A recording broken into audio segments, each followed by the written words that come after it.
안녕하세요. 루이스 클럽입니다. C.S. 루이스의 기적 읽기 38번째 영상입니다. 이번 영상부터 13장 개연성 계속 읽어가면서 내용 같이 나누어 보도록 하겠습니다. 13장 개연성.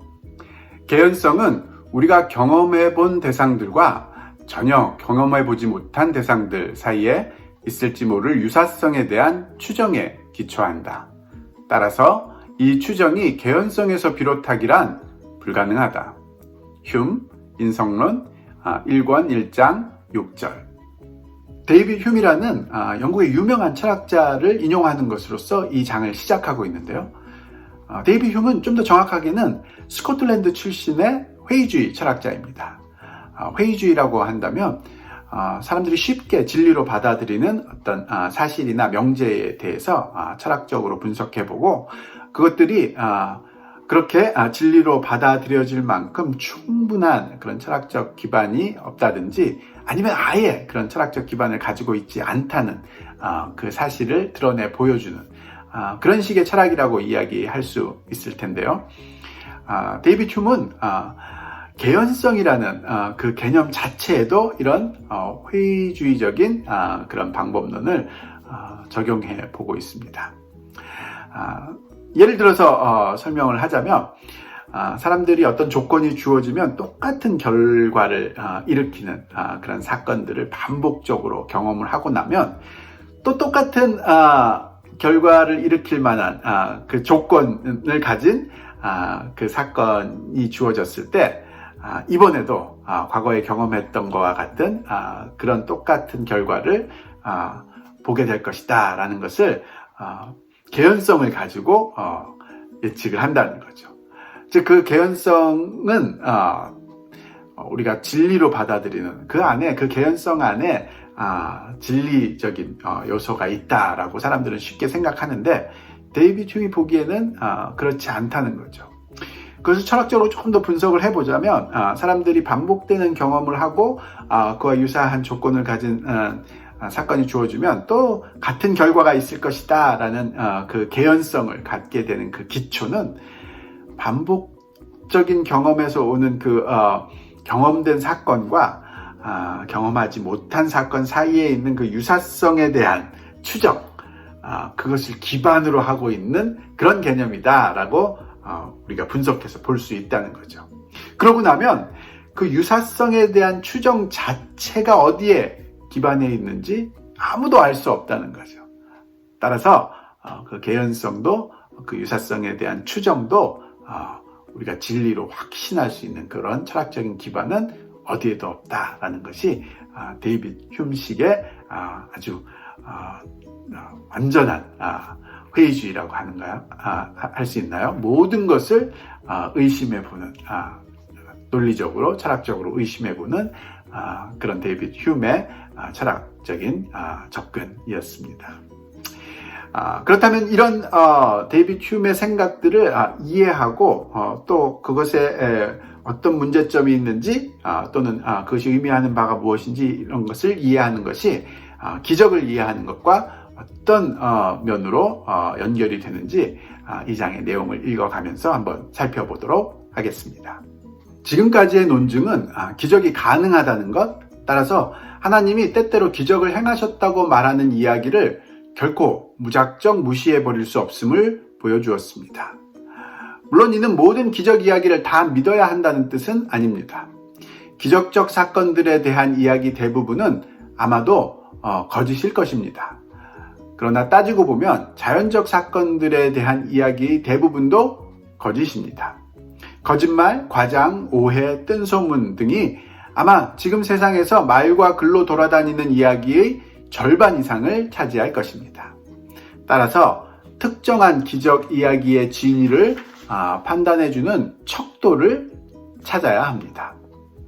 C.S. 루이스는 지금까지 기적이라는 것이 실제로 일어난다는 것, 그것이 가능하다는 것, 그것을 보여주기 위해서 논증을 해왔습니다.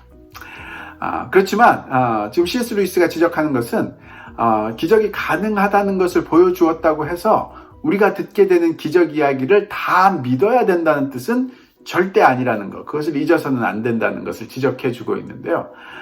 그렇기 때문에 지금 우리에게 필요한 것은 어떤 것이 개연성이 있는 기적의 이야기인지, 어떤 기적 이야기를 들었을 때 그것이 그럴 수 있다라고 여길 수 있는, 개연성이 있는 이야기다라고 생각할 수 있는 것과 그렇지 않은 것을 나눌 수 있는 그 기준, 그 척도가 무엇인지를 찾는 것, 그것이 두 번째 중요한 그런 과제이다라고 지금 이야기하고 있습니다. 물론 어떤 의미에서 우리는 이미 명백한 척도를 갖고 있습니다. 어떤 이야기의 역사적 증거가 충분하다면 그 이야기를 받아들여야 합니다. 그러나 우리가 처음부터 보았듯 이 이야기에 대해 얼마만큼의 증거를 요구해야 하는가 하는 질문에 대한 답은 이 이야기는 어느 정도나 내재적으로 개연성을 가졌는가 하는 질문에 대한 우리의 대답에 달려 있습니다. 따라서 먼저 개연성의 척도를 찾아야 합니다. 지금 C.S. 루이스는 우리가 듣게 되는 과거에 있었던 기적의 이야기들 중에서 어떤 것을 받아들이고 어떤 것을 믿고 어떤 것을 버려야 되는지 그 기준을 정하는, 즉 그 척도를 정하는 일을 상식적인 선에서 지금 접근해 가고 있는데요. 즉 기적의 이야기도 과거에 있었던 역사 속에 있었던 이야기이기 때문에 당연히 역사적인 증거들을 살펴봄으로써 이것의 진위를 결정하는 것이 첫 번째 단계일 수밖에 없다는 것, 그것은 명확할 것이다 라고 지적을 합니다. 그렇지만 문제가 되는 것은 무엇이냐면 역사적인 증거들을 통해서 그 사건의 진위를 판단하려고 할 때 또 중요한 개념이 있을 수밖에 없는데, 그것은 그 사건이 가지고 있는 개연성의 정도가 얼마냐에 따라서 우리에게 필요한 역사적인 증거의 양도 달라진다는 거죠. 그래서 사람들이 그 사건이 어떤 사건인지를 보고 그 사건의 내적인 본질을 보면서 이것이 개연성이 높은 것이면 적은 양의 역사적 증거로도 우리가 받아들일 수 있겠지만, 굉장히 개연성이 낮은 그런 사건이라면 정말 많은 그런 역사적 증거가 있지 않으면 그 사건을 받아들일 수 없겠죠. 그 면을 지금 지적하고 있다고 보여집니다. 현대 역사학자들이 일반적으로 따르는 절차는 이렇습니다. 심지어 기적의 가능성을 인정하는 학자들도 그러한데 그들은 모든 자연적 설명의 가능성을 모두 시험해보고 다 실패하지 않는 한 결코 어떤 특정 기적의 사례를 인정하려 하지 않습니다.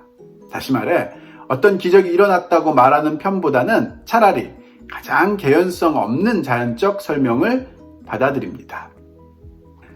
지금 C.S. 루이스가 보여주려고 하는 것은 과거의 역사 속에 있었던 사건의 진위 여부를 판단함에 있어서 그 사건 자체가 가지고 있는 개연성의 정도에 따라 역사적인 증거들을 모아서 그것이 정말 일어났던 사건인지 아닌지를 판단하는 그런 상식적인 방법들을 잘 알고 있는 현대 역사가들이 과거에 있었던 기적의 사건에 대해서 어떻게 보고 있는지를 잘 표현해 주고 있다고 보여지는데요. 현대 역사가들은 과거 역사 속에 있었던 그 사건이 기적의 사건이라면 그 사건을 설명하는 것을 기적이 아닌 자연적인 방법으로 설명할 수 있는 그런 모든 가능성들을 전부 다 살펴본 후에서 그것들이 다 실패하고 난 후에서야 기적의 가능성을 두고 그것들을 진위를 살펴본다는 거죠. 즉 현대 역사가들 눈에는 과거에 있었던 기적의 사건이라는 것이 갖고 있는 개연성은 거의 없는 거나 마찬가지 그런 모습으로 그 사건들을 대하고 있다는 것을 지적해 주고 있습니다. 어떤 집단 전체가 환각을 경험했다는 것, 최면에 걸리기로 동의한 바 없는 일단의 관찰자들이 최면에 걸렸다는 것, 또 결코 거짓말쟁이라고 볼 수 없고 또 그 거짓말을 통해 얻을 이익도 없는 사람들이 여러 장소에서 동시에 어떤 거짓말을 모의했다는 것, 보통 이런 일은 대단히 개연성 없는 일로 알려져 있습니다. 얼마나 개연성 없는 일인지 어떤 기적을 부정하려는 특별한 목적을 위할 때가 아니면 평소에는 전혀 제기조차 되지 않습니다. 그런데 현대 역사학자들은 어떤 기적을 인정하기보다 이런 설명을 더 선호합니다.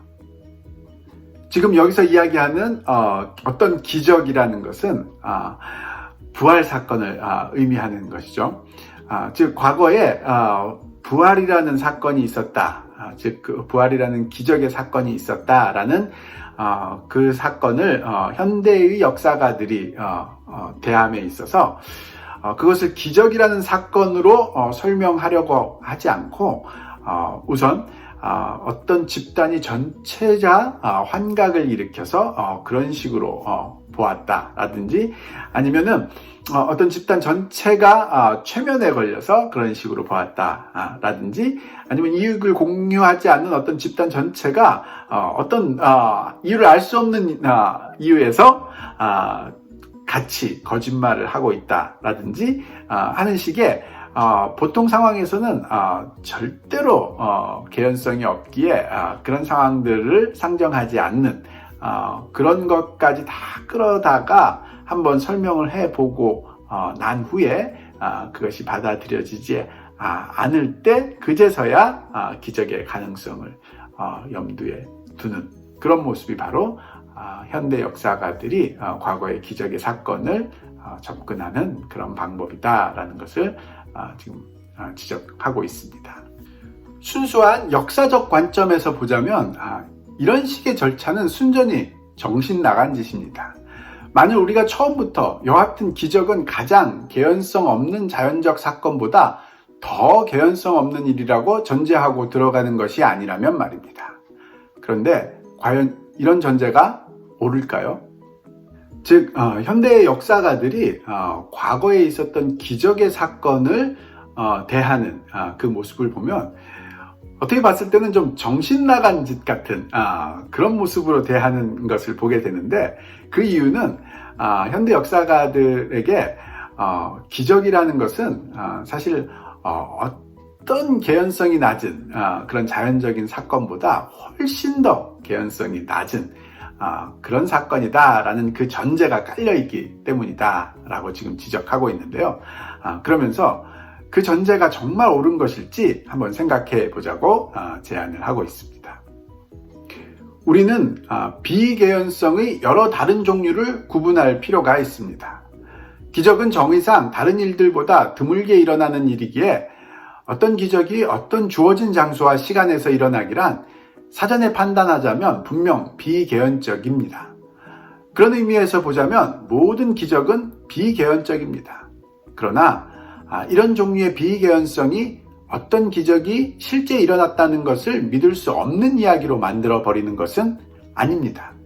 왜냐하면 그런 의미에서라면 다른 모든 사건도 마찬가지로 한때는 비개연적인 일들이었기 때문입니다. 그러면서 지금 기적 사건이 가지고 있는 그 비개연성의 근거를 분석적으로 지금 한번 따져보려고 하고 있는데요. 기적이라는 사건 그 자체가 의미하는 바가 우리가 흔히 볼 수 없는 매우 드물게 일어나는 사건이라는 것, 그것을 인정할 수 있고 그 기적의 사건이 일어났다는 것은 어떤 일정 시간에 일정 장소에서 드물게 일어나는 사건이 일어났다는 뜻이기 때문에 당연히 굉장히 비개연적인 그런 사건이다라는 것을 인정하는 것은 아무 무리가 없다는 거죠. 그렇지만 기적의 비개연성을 거기서만 찾는다면 흔히 일어나는 사건들이라고 할지라도 일단 과거에 있었던 사건이라면 모두가 비개연적인 사건일 수밖에 없다라고 지금 C.S. 루이스는 지적을 합니다. 왜 그런지 한번 계속 쫓아가 보도록 하겠습니다. 런던을 덮고 있는 성층권에서 조약돌 하나가 특정 장소에 떨어지는 일, 특정한 사람이 큰 복권에 당첨되는 일 등은 사전에 판단하자면 이루 말할 수 없이 비개연적인 일입니다. 그러나 그렇다고 해서 실제 조약돌이 어느 가게 앞마당에 떨어졌다는 보고가 혹은 모 아무개가 복권에 당첨되었다는 보고가 결코 믿을 수 없는 이야기는 아닙니다. 그렇죠? 돌이 높은 곳에서 낮은 곳으로 떨어지는 것은 늘 있는 흔한 일이지만 그 돌이라는 것이 성층권에서부터 어떤 특정 사람의 집 앞마당에 특정 시간에 떨어지게 되는 것은 미리 그것을 예측해 보자면 거의 개연성이 없는 그런 일이 되는 것 너무 당연하겠죠. 복권 얘기는 훨씬 더 이해하기 쉬운데요. 복권에 누군가 당첨되는 일은 매주 있는 어쩌면 너무나 당연한 일이지만 그것이 어떤 특정 사람에게 일어난다는 것, 그것은 너무나 개연성이 떨어지는 일, 그렇게 볼 수밖에 없다는 것 지적해 주고 있습니다. 당신이라는 존재가 태어날 수 있기 위해 필요한 조상들 간의 헤아릴 수 없는 만남과 다산적 결합에 대해 한번 생각해 본다면 당신이 지금 존재한다는 것이 실로 한때는 얼마나 비개연적인 일이었는지를 깨닫게 될 것입니다. 그러나 일단 당신이 현재 이렇게 존재하는 이상 당신이라는 사람이 실존한다는 보고는 믿을 수 없는 이야기가 아닙니다. 따라서 이러한 종류의 개연성, 우연의 선행적 개연성은 지금 우리의 관심사가 아닙니다. 우리의 관심은 역사적 개연성에 있습니다. 또 우리 자체의 존재만 놓고 보더라도 이런 면이 잘 드러난다고 하는데요. 즉 개연성 자체만 놓고 따져서 우리가 존재할 그런 확률, 그런 개연성을 생각해 보면 불가능했던 그런 사건인데 우리가 이미 존재하면서 그것을 되돌아보고 있기 때문에 우리의 존재는 너무나 당연한 사건, 믿을 수 있는 사건이라는 거죠. 즉 사람들이 흔히 생각하는 기적의 비개연성이 이런 식으로 오는 것이다 라고 생각하는데 조금만 깊이 철학적으로 생각해 봐도 전혀 그렇지 않다는 것 잘 보여주고 있다. 그것을 보여주는 예들은 모든 수도 없이 많은 이런 우리 주변에서 실제로 일어나고 있는 사건들이 보여주고 있다라고 이야기합니다. 그러면서 지금 이런 종류의 개연성을 우연의 선행적 개연성이라고 C.S. 루이스가 직접 이름을 붙였는데요. 즉 기적의 개연성 또는 비개연성을 생각할 때 그 본질은 이런 식의 우연의 선행적 개연성이 아니다라는 것을 명확하게 지금 드러내 주었습니다. 그러면서 우리가 관심 가져야 될 것은 역사적 개연성에 있다라고 지금 지적해 주고 있습니다. 휴메의 유명한 기적에 관한 에세이 이래로 많은 이들이 기적에 대한 역사적 진술은 모든 역사적 진술 중에서 가장 개연성 없는 진술이라고 믿어왔습니다. 그러면서 지금 이 장을 시작할 때 휴메 이야기를 인용구로 가져왔었는데요. 그 이유가 지금 잘 드러나기 시작하는데 기적의 개연성을 다룸에 있어서 가장 중요한 문제인 이 역사적 개연성에 대해서 휴미 이미 자신의 유명한 책 기적에 관한 에세이라는 그 책에서 다루었는데 그 책 이후로 모든 사람들이 역사적 기적에 관한 그런 진술들은 가장 개연성이 없는 그런 진술이라고 믿게 된 계기가 되었다라고 이야기합니다. 아마 이 휴메의 이 이야기의 맹점을 논리적인 오류를 지적하려고 하는 것 같은데요. 이 문제에 대해서는 다음 영상에 계속 이어가 보도록 하겠습니다.